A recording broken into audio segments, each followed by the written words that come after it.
Assalamualaikum warahmatullahi wabarakatuh. Perkenalkan, saya Hardi Purnama. Saya dari SMA Negeri 1 Cigombong. Pada saat ini saya akan sedikit menjelaskan tentang materi anggaran pendapatan belanja daerah dan anggaran pendapatan belanja negara. Kompetensi dasarnya untuk materi ini adalah 3.6 menganalisis APBN dan APBD dalam pembangunan ekonomi. 4.6 menyajikan hasil analisis fungsi dan peran APBN dan APBD dalam pembangunan ekonomi. Peta konsepnya, yang pertama yang akan saya terangkan berkaitan halnya dengan anggaran pendapatan belanja negara dimulai dari pengertian dari APBN, fungsi dan tujuan APBN, sumber penerimaan negara, jenis pengeluaran negara, dan mekanisme penyusunan dari APBN.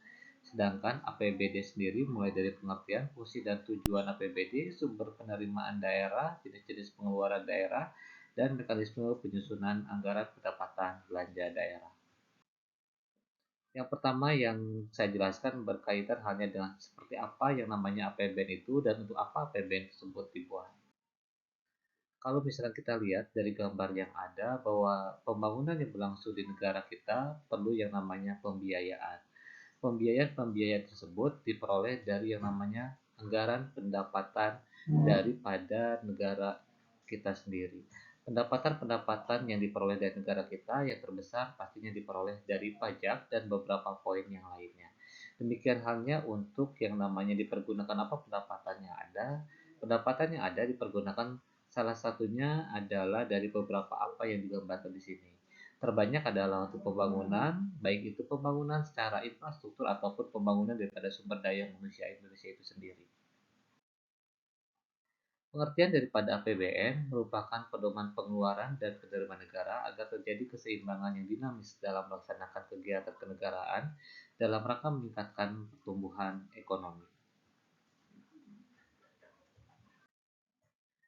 Mekanisme penyusunan APBN sendiri diatur menurut Undang-Undang Dasar tahun 1945 Pasal 23 Ayat 1, di mana anggaran pendapatan dan belanja negara sebagai wujud dari pengelolaan keuangan negara ditetapkan setiap tahun dengan undang-undang dan dilaksanakan secara terbuka dan bertanggung jawab untuk sebesar-besarnya menjadi kemakmuran rakyat.